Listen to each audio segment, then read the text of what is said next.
Hey, welcome back, passive income investor. Today's show is going to be fun because it's sometimes I have people on where I have no idea what they're talking about, and I get to just selfishly ask them questions and listen and learn right along with you as you're listening in. This one I get a little more fiery about this topic, so I don't tend to have like um, debates or a lot of challenges on the show. I just want to put information out there and let you, as the listener, weigh it.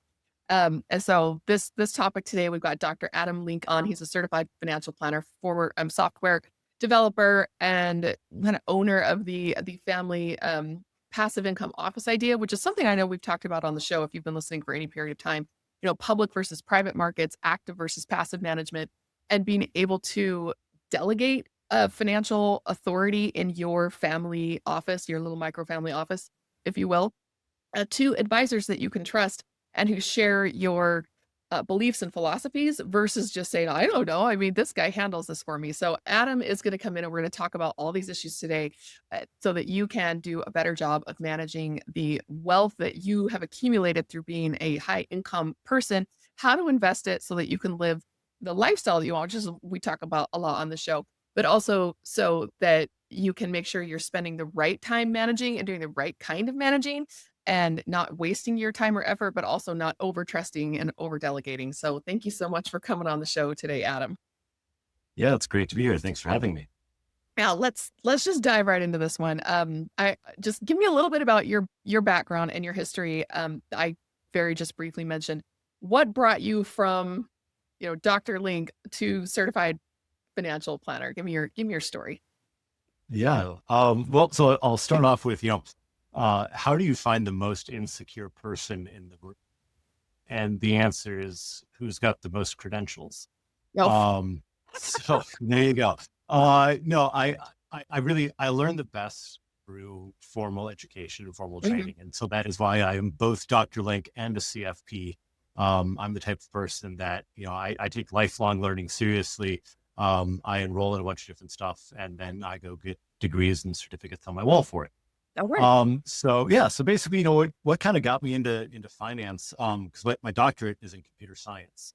And so the shift then from finance or sorry, from computer science to finance, um, I actually have done finance as an undercurrent for years. And Okay. I found myself in software engineering being the person who got to explain to fellow engineers, how to do investing, how to think about stuff like, traditional versus Roth 401k, how mega backdoors work and stuff like that.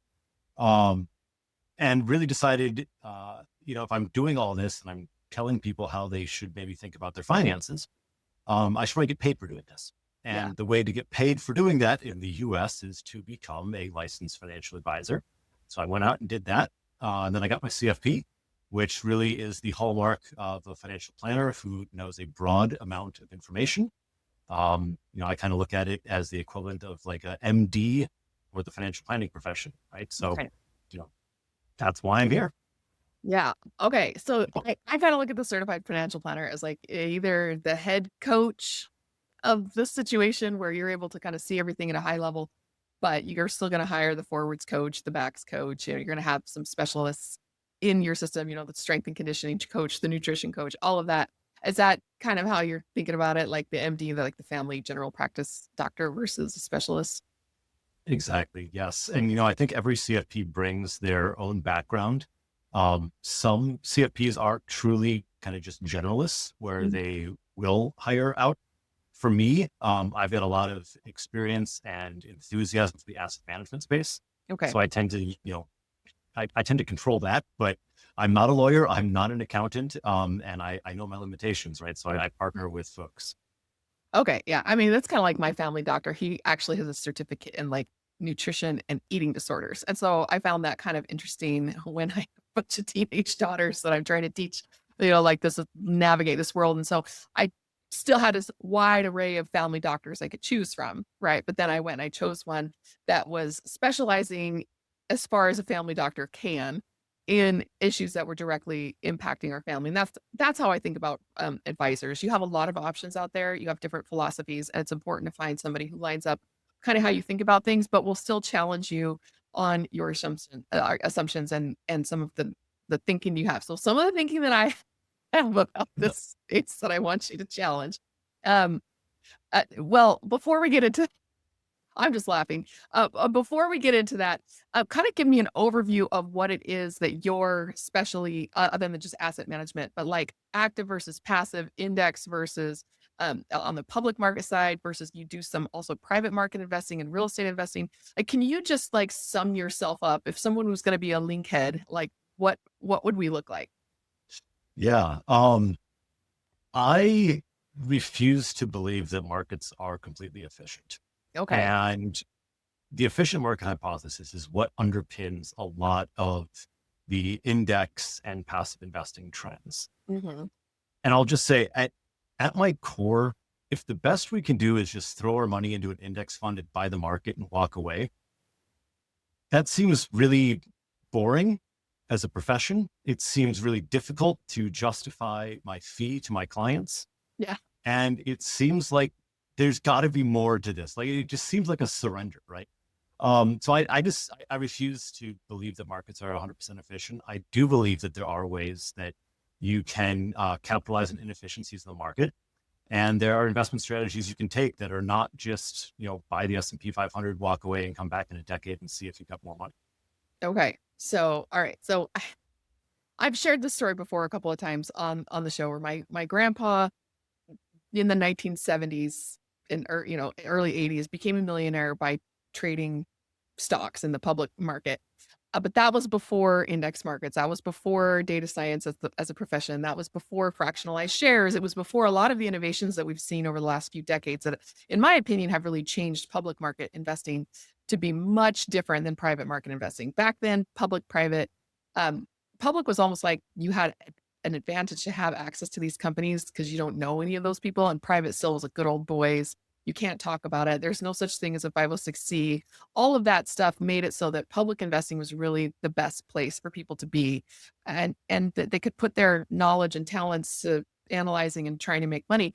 But I feel like we have decades and decades of index fund data showing us like the S&P kind of the king. Like even take like public, the platform where you can build your own custom index funds still benchmarks against the S&P to see how your imaginary index fund would do and if you want to throw money at it. So I've kind of been watching private markets move into this space a little bit more with better data collection, better technology, tokenization, the NFT, blockchain, all and being at Coinbase, way more about that than I do. Can you kind of walk me through the differences between the public market and the private market divergence over the past several years and why they seem so different now than that? Why don't we have a private indexing technology? I kind of know why, but if we did, it sounds like you still would rely on some of those inefficiency lags. I think in a trend line, the market looks perfectly efficient. But if you're looking at lags, we can find inefficiencies. It's just I don't find that my time is maximized in public markets. I find my time is better spent in public markets where we don't have those more modern tools that we have. So that's a big old question. Unleash it on me. Yeah. So I think you see the public markets and the private markets are diverging in, I'd say really it's the speed of information. Yeah. Um, you know, public markets, they are still inefficient. There is still information that some players do know that others don't. And I mean, you can look at academic records on this, but things like a momentum trade, it is still academically a thing. Mhm. And actually, some more recent academic papers have come out that said really a momentum trade might actually not be a momentum trade, but it may be the speed of information going out to all market participants. Okay. And so there's some new thinking now that we thought the markets were highly efficient, and it's possible that they're actually just reacting to news over the course of a few weeks, and that Okay. creates a momentum trade, right? So that's the first thing. That like, okay, well, we thought public markets were hyper efficient. Maybe they're not. Private markets are really not hyper efficient, Yeah. right? When you think about private markets, this is anything from a private syndication in a real estate deal, where if you are an LP, you guaranteed no less than the GP.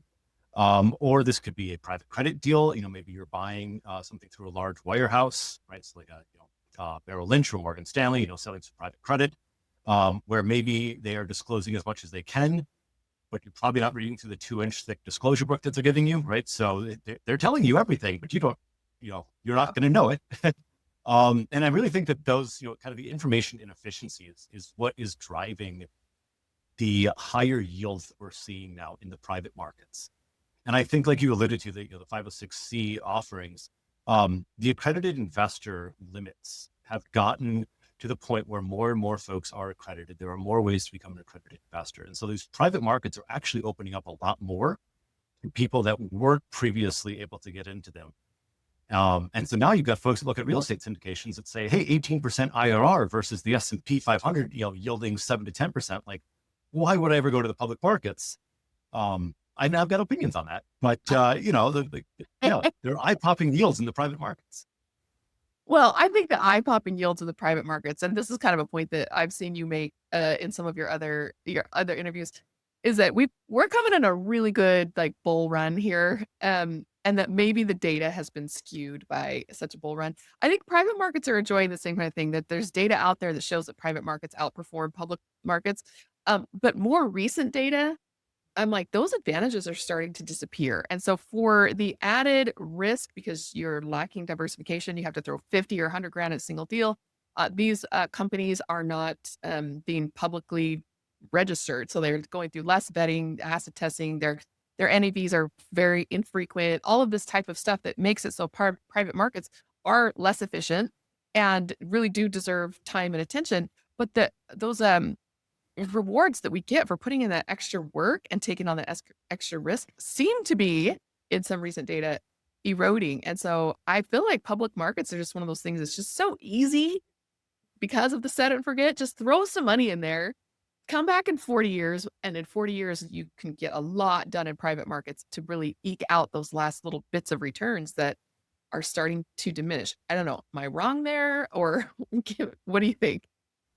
Yeah. So I think that you've got a great dichotomy between public and private markets. I would challenge you to expand your horizons beyond just public and private markets when it comes to thinking about return on investment. Mm-hmm. So for instance, one of the things that I usually talk to my engineering clients about is, do you want to make more money in the stock market or not? And yes, exactly right. Yeah. Every engineer says, well, yes, of course. And what I mean by that is not, do you want to make more money in the stock market or not? What I mean is, do you want to spend your time in the stock market, or could you go get a PhD in computer science and get a promotion and get a raise? Right. So do you want to make more money in the stock market, or do you have another place that you can invest your money and time where you get a better return? Because that's really what you want to think about holistically when you think about investing. Right? It's not public versus private, but it's what other things can you do to increase your value or to eke out an additional return. Okay. Right? So that's part of what I end up talking about with folks. Okay. So let's back up and just apply this to like the decision matrix that I went through, say 8 or 10 years ago, when I was a photographer, a graphic designer, and my husband's the W-2 IT guy, right? And he lost his job and our whole lives were upended. We moved across the country to find a new W-2 for him. And I was sitting there with no business deciding what I was going to do. And I said, I really need to find my highest and best income potential, because starting another photography business from the ground up, or expanding my graphic design marketing, my consulting freelance business, let's put it that way, just seemed like a lot of work for not a lot of return. So I started looking to go back to school. Should I become an engineer? My daughter was in engineering school. Like, do I want to become a physician? Like I was like, everything was on the table here. I was 40 years old and at a crossroads. And I hit on real estate investing. I'd done a lot of real estate photography for like 10 years. And I'm like, I love real estate. I know a lot about it. And I've been marketing real estate for 10 years. What if I just like got some rentals and just started going down that road? It's like, I think I could make a lot more money faster than I could if I spent the next 10 years of my life in medical school and residency and all of that, or even becoming a physician's assistant or a doctor of nurse practitioner. Like, it was all on the table. Scientific Illustrator was another one I looked at. Like, where can I really, really outperform my skill level in the least amount of time? And it was real estate. So is that kind of like what you're talking about? Because I tell my investors this all the time. I'm like, I was a stay-at-home mom, a photographer. Like, you're a lawyer or an engineer or a doctor. Why on earth would you start dabbling around in real estate rentals and own your own apartment buildings, when you have like this wonderful professional degree where you're making really good money and you're an expert at it because you're in your 40s or your early 50s, is it because those are like the three things. You got the passive income on public, but then you've got the active income where you're actually going to go make the money out of thin air. You're trading your time for money. You're trading your expertise for money. I'm trying to wrap my head around what you're saying. I think out loud. Yeah, um, yeah. So it's almost like this third leg of the stool, but then you have to think like, how much active management time do I want to spend on my actual passive income? So it's almost not like a third thing. It's like active versus passive. Active has to be 100% active almost. You can delegate some, I guess. But then your passive stuff does need management. So, like, I guess what you're asking is where's your time best spent? exactly. It gets back to an economics principle, right? Okay. Which is basically what is your competitive advantage, right? Where are you the most uniquely suited to provide value as you? Okay. And one of the really cool things, by the way, for any stay-at-home moms or stay-at-home dads who are listening, if you are married to a high earning spouse, you have the easiest six-figure job in the world that you can get. And that is go into real estate, become a real estate professional, right? And now you can take your depreciation, use it to offset your active income. Yeah. And if your spouse is making something like $250,000 to $300,000 a year, just becoming a real estate professional, you'll have a six-figure job in a few months. It is the fastest return on investment you can possibly get. So from Yes. stay-at-home parent to six-figure executive of a rental company, like there you go, boom. That is by far the best way to earn passive income. Well, I mean, if landlord income could be considered passive, the IRS, what it says and what I say are two different things there. I'll take I'll take it from the IRS, but it's pretty hard. And I have seen a lot of like other stay-at-home moms will reach out to me because that's like my tagline. I was a stay-at-home mom and now I'm a multimillionaire who retired my husband. And they're like, "Ooh, how do I do that?" And I'm like, "Well, you need to get a couple of rentals. You need a couple of apartment buildings. You probably need to rent a few single, what do you call it, short-term rentals. And you have to be very careful about hiring a management company because you have to manage them. You have to be materially involved and all this." And they're like, "Ugh." Well, I just thought I could become a real estate professional and then my husband wouldn't have to pay any taxes on his income. You actually have to get some depreciation from a property somewhere. And they're like, "I don't want to run a property." And so I think for some people, it's not a good fit because it is kind of an active thing and we pass off landlording as passive income. But if you get it big enough, like it's a job as a property management company. So what's the sweet spot there where you can kind of reap the benefits of that unlimited depreciation against the active income versus now she has a job, 2 jobs because she got a bunch of kids and a real estate business. Exactly. Yep. And the other thing to it with rentals is, depreciation may be a non-cash expense, but the Mhm. mortgage is definitely a cash expense. So you can't just buy a property for depreciation and forget about the cash flow Yeah. because you'll find yourself with no cash flow and depreciation, which is a really bad place to be. Yeah. So yeah, you may be paying less in taxes, but you're actually paying real money out the door. Yeah. So yeah, and again, like real estate professional, it's not becoming a real estate broker. There are very specific IRS guidelines for what you need to be doing and how you need to log your time. And so it's not just a check the box thing. And it certainly isn't passive by the time you get done with it. It's not something like you can just wake up and ignore it for an entire day. Mhm. But in terms of, going from someone who would have a conflicting, second job with the kids, Yeah. it's, Yeah. it's, it's not a bad way to help out. Yeah, and I think, like, for me, it's certainly a part-time thing because I always said I want a part-time commitment with a full-time income. That was very important to me. So a real estate professional, it doesn't have to be, you know, it's certainly not for me a 40-hour or 50 or 60-hour a week job. It definitely is part-time and I keep it small. When it starts to get too big, I start selling stuff. And so it definitely has to be managed, right? But I think underneath all of what you're saying is like your situation may vary, and this is why you might need a certified financial professional in your life. And okay, so what are the questions that somebody should ask? They get to the point where they're like, "Hey, maybe I want to be a real estate professional, or maybe I want to have a conversation with somebody about why do we have so much money? How can we be so high net worth and still feel so disorganized, broke, unprepared, uneducated about what passive income is, how to retire early, how are we going to retire at all?" if my husband or the breadwinner gets hit by a bus tomorrow, like we'd be in bad trouble. It's like, well, even still, like I hear people who get inheritances or life insurance policy, they have a great policy and they suddenly have $1 million sitting in their lap due to the death of a loved one or an inheritance from the death of a parent. And they don't know what to do with it because they haven't really done the steps to work up to when that windfall like that comes, they can do it. So what kinds of conversations should people be having to find a professional who can help them, who isn't just justifying fees, but they're like actually sharing a philosophy? Yeah. So the first thing to look for is what's called a fiduciary. And what that basically means is legally, they have to put your interests ahead of theirs. Okay.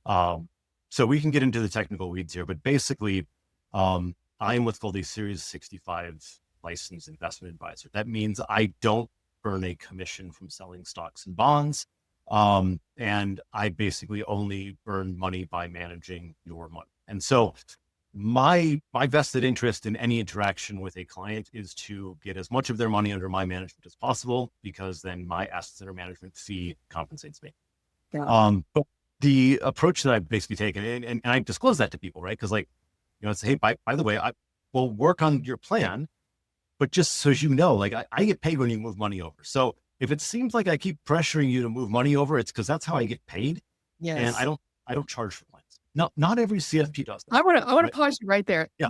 What you just said there, not what you said, but the revenue model behind how you make money, most people aren't even talking about that. And it creates a lot of misalignment when I'm not exactly sure how the person I'm paying is getting paid, because you think we're going to pay them by the hour but sometimes they get commission off of what they're selling and they have to disclose it, right? But is it buried? How forthcoming is the person with their own personal motivations in this? And you just answered that very well. And most people either don't go there or go there last or go there all sneaky. So I love how you just put that out there in front.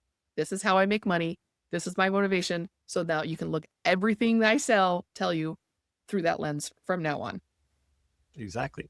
And, I've worked with service professionals as well, like lawyers, accountants, and all that. And I have certain lawyers that if you spend a 15-minute pleasant conversation with them, you will get $100 bill. Yep. And there you go. Like they're $400 an hour. You spent 15 of that talking about their trip to another state, and that's on you. Right. So yeah, I try to be as upfront and honest as I can, especially on how I get paid. Because, sometimes it's like, yeah, I'm chasing you down for statements to move money over. Well, why is he doing that? Well, because I'm trying to get paid, right? Like we made a plan. We found out the money you have is in an old 401k. If that moves over to me, I make money. If that doesn't move, I don't make money. And so like, just so you guys know, like that's how it's going to go. But the reason I do that with my clients and I don't charge for the planning side is, at least in my experience, the value in providing a plan is enormous. But Okay. the long-term value is actually in enacting that plan, right? Like having a plan is great, but unless you do something with that plan, it doesn't really matter a couple of years from now, right? Your trusts are going to be out of date. Your life insurance recommendations are going to be wrong.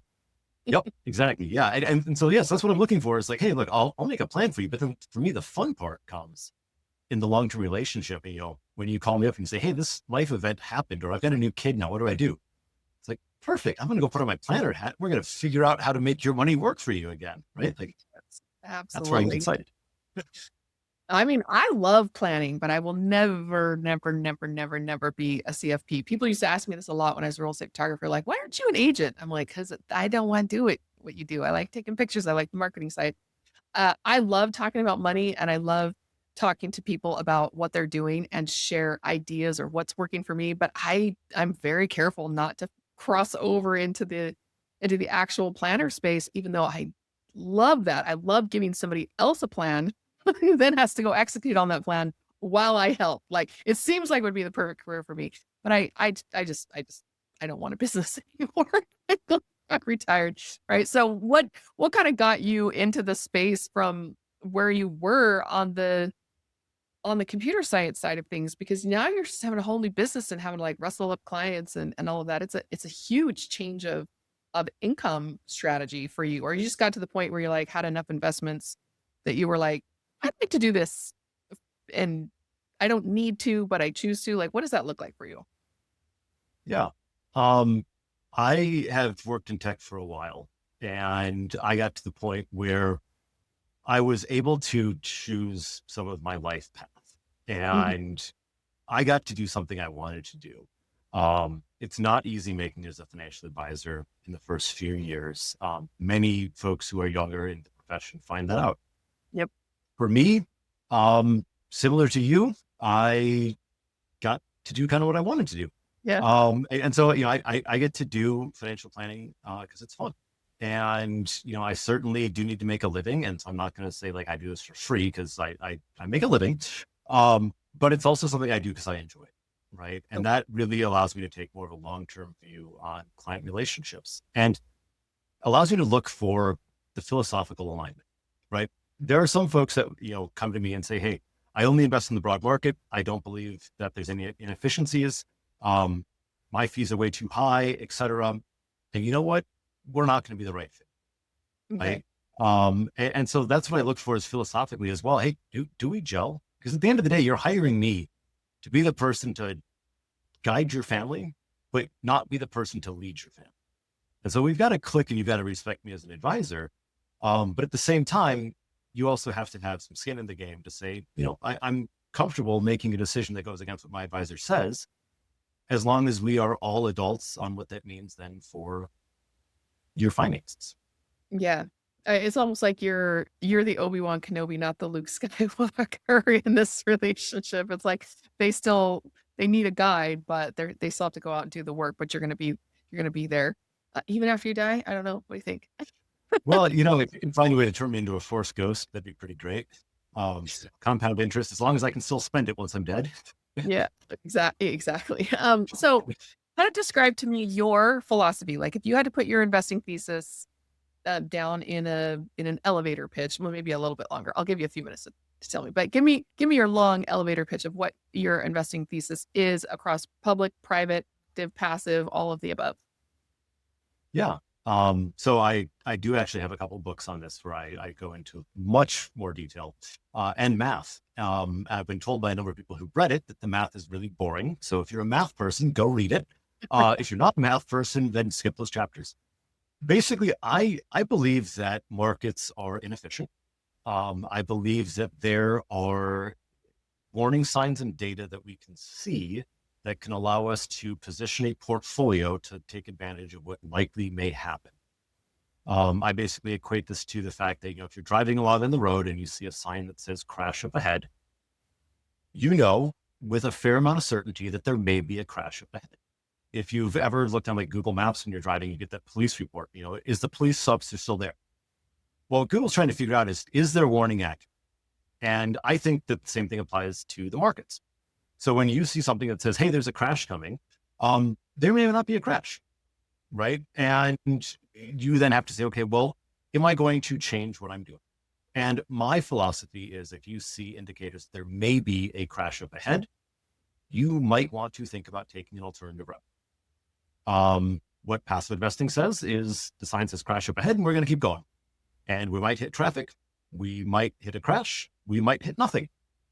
And we'll kind of figure out when we get there. Hmm. And I think that a astute portfolio manager can take an alternative route. Sometimes that alternative route will not work out, right? You might add more time to your trip.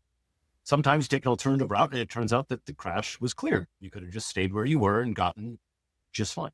Hmm. Other times you take that alternative route and you shave some time off your trip and you avoid a huge pile up in traffic. And that's kind of how I view investing, right? So I think it's worth taking that alternative route where you have conviction that that is a thing to do. Okay. Yeah. And I mean, to be fair, I'm not a data scientist, but I have done marketing for data science firms and have spent a lot of time with the nerdy physicists who write all the code, right? And if you're going to look at the data, the performance data of, let's just take the S&P benchmark here. How far back should we be going to see if our plan is beating, say, if we're putting that up as a benchmark, which is commonly done? Like, how do you compare? Are we doing better or not? So benchmark comparison is one of the key things when it comes to active management. You have to select the right benchmark. And the reason for that is you don't want to have a portfolio that is 50-50 bonds and stocks and compare it to the S&P 500. That is the wrong benchmark. Okay. Right. And so you want to make sure that you're using the accurate benchmark for what you're doing. So our benchmark actually is not the S&P 500. It's a mix of global stock indices that we use that we think best reflects the underlying portfolio that we're constructing. Okay. And then what we're looking for is we're not looking to beat the benchmark every year. That is actually one of the fastest ways to fail as an active manager, is to attempt to beat the benchmark every year, because it is really, really, really difficult. Yep. But what you want to do is you basically don't want to beat the benchmark every year. But what you want to do is you want to stay ahead of the benchmark where you can, and catch up as much as you can where you can't stay ahead. What that basically means is, in active management, what you're looking for is what percent of the downside am I capturing? What percent of the upside am I capturing? Mm-hmm. What you want to look for is a portfolio manager that captures as little of the downside as possible and as much of the upside as possible. What that will usually mean is when the market goes up, say 10%, you might go up 9%. But when the market drops 30%, you might drop 10%. Okay. And the difference there is subtle, but mathematically enormous. Because if Okay. you don't drop as much as the market does, and you start from a higher point at the next rally, that allows you to prove the value in active management. Mm-hmm. So kind of a lose less money is better than always making more money. I mean, at a certain point, it's like, that's kind of like a wealth preservation, and it is a growth philosophy. Obviously, you're going to grow doing that, but growth is not at the pinnacle of what we're going for. It's a wealth preservation, and let's just smooth out the bumps. I mean, I guess that's what I do with my active income, is to smooth out the bumps of my irregular passive income, because a property might sell and next year I'm not going to sell anything, and I have to kind of smooth it out. Is a similar idea to that? It is similar to that. Basically what I believe from an active management standpoint is you are competing not against the market, but against yourself when it Mm-hmm. comes to investing. Okay. We actually have this great quiz that I need to be more public about. We have a quiz that we developed that has the headlines of basic catastrophic events. And what I ask potential clients is, go through this quiz and tell me how likely you are to sell, having seen each of these headlines. Yeah. And there's academic research behind this. And basically what it is people tend to sell what we in the industry call capitulate. You sell at the worst possible moment. And what I don't tell people, I'll tell you on this podcast, is all of those headlines are handpicked from the day before the single largest rally in the market. Oh, okay. And so most people see these headlines and they say, okay, I'm going to sell. And we give you a percentage probability of capitulating. And then we tell you, oh, and by the way, that was the day before the market rally. And so what you just told me is you're not playing against the market, you're playing against yourself. And this is really true in the public space, because you can click a button and sell and get out. And when you click a button and sell and get out, you lock in your losses the day before that market rallies. It doesn't matter what you paid in fees. Okay. Because the amount that you locked in losses is basically going to be equivalent to a decade plus of fees. Oh, okay. Yeah. Oof. I mean, this is why, like, if you gave me that quiz, I'd be like, don't sell, don't sell, don't sell, don't sell, like crash ahead, keep going, dollar cost average right into that. And because I feel like I have like this back pocket in my private market investing that I can focus on that. And that's kind of my personal investing philosophy. Now, could I eke out more? You know, maybe. Do I think that I'm the data scientist to do that? Like, absolutely not. So I think this is where, like, an advisor who can show me good data and good math to be like, hey, we can outperform your current strategy, which for me, you know what it is. Uh, but have somebody beat it on the public side, and then that frees me up even more to go and tear it up, on the private side. But no interview with Dr. Link would be complete without asking about crypto. Okay. I'm Yes. just gonna give you free reign there. Give us a little bit of your background with that and kind of what you think about it now without I mean, just being polite and respectful all the way around. Yeah. So I've been in crypto for over 9 years now. Okay. A lot of it was as a software engineer, Okay. working kind of on the back end side of what I call the plumbing of crypto. So I've written scripts to move money. I've written smart contracts, all that fun stuff on Ethereum. I've been a around doing lending in Bitcoin well before it was a thing. I was in Bitcoin at like $300 a coin. Yep. So yeah, been on crypto for a while. What gets me excited about crypto is not the casino idea Mhm. of meme coins, but what gets me excited is the tokenization aspect, Yes. The right? blockchain. Yep. Yes, yes. And I actually saw it. This is this week now.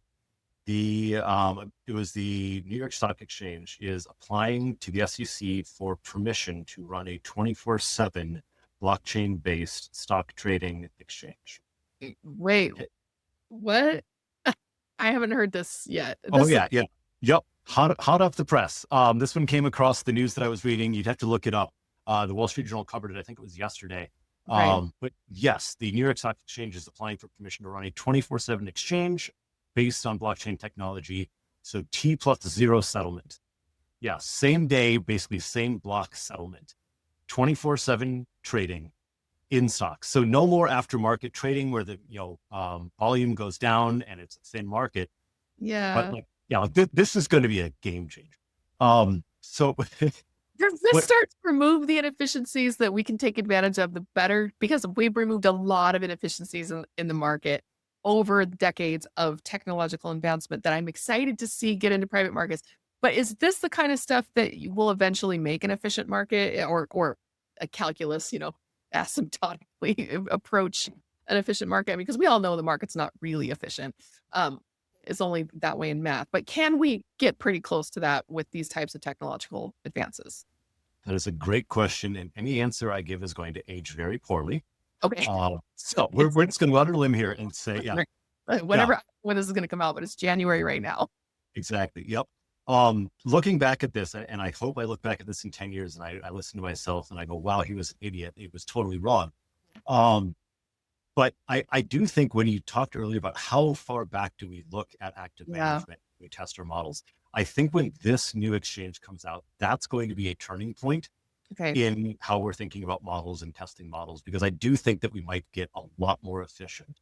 Um, it's difficult to say an analogy in the crypto space, however, because the crypto space is still not regulated enough. You can Mm, still look for very clear market manipulation, very clear wash trading, very clear painting of the tape. And so you have a lot of the stuff that used to happen in the stock market still yeah. happening in the crypto markets, where you can make a buck pretty quickly through what is now considered illegal dealings in the stock market. Oh, But you can do it 24/7, right? So it's kind of like this toss up of, well, you can see a 24/7, volume and what that looks like, but you have the shady techniques that have been banned in the public stock market. So, okay. there's really no good analogy yet to see what that's going to do to the public stock market once you have 24/7 trading.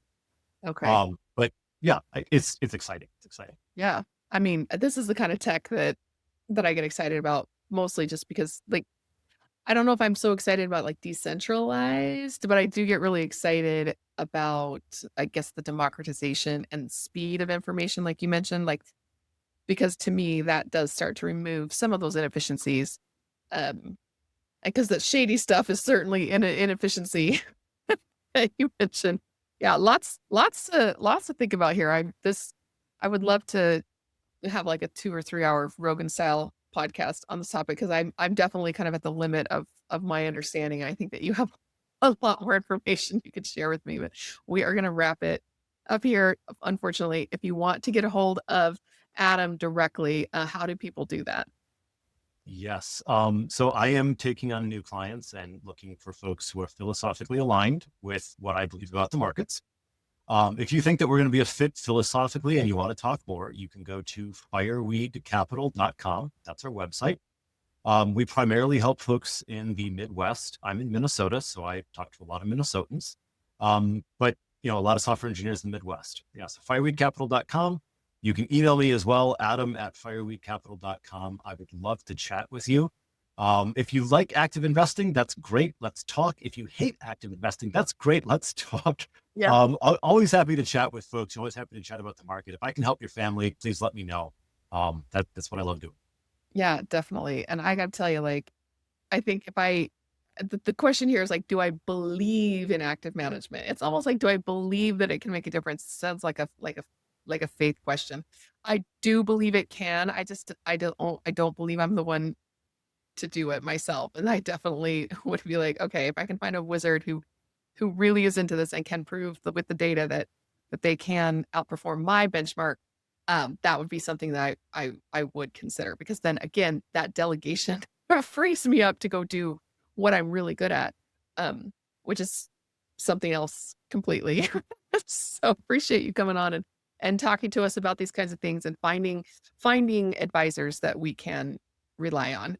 If you want to reach out to me, Emma, investwithemma.com. It's just an easy entree to my calendar. I don't have a call to action. Just let me know if you want to talk to me. You can jump on there, and I wake up in the morning and I see you on my calendar and we have a free conversation. So, and it can be about anything you want, unless you want advice, in which case I'm not authorized or licensed to give that. So I appreciate you spending your time with us listening. And, we'll see you again next week with another passive income adventure where you take more adventures and we help you figure out how to pay for it. Thank you.